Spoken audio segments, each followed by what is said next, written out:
საქართველოს ძიუდოისტთა ნაკრების წევრი ეთერ ლიპარტელიანი მსოფლიო ჩემპიონატის გამარჯვებულია.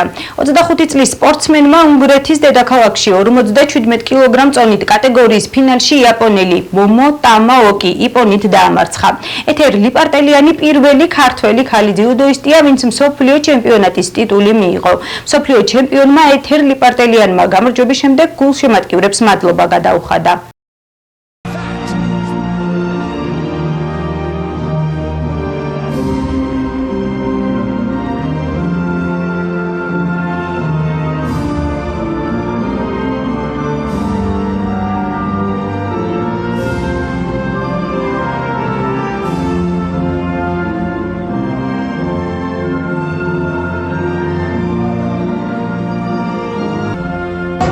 მადლობა მინდა გადავუხადო ჩემს შემატკივარს ძალიან მომხნევდი თელთვის განმავლობაში და ძალიან მინდოდა რომ ქართული ჰიმნი ამეჟღერებინა ბუდაპეშტში და ჩვენი ქართული შემატკივარი გამეფარება. ასევე მადლობა მინდა გადავუხადო ჩვენს წელებს, ჩვენს ფედერაციას რომ ყველანაირად მეხმარებოდნენ რომ მოგვეპოვებინა ეს ოქროს მედალი.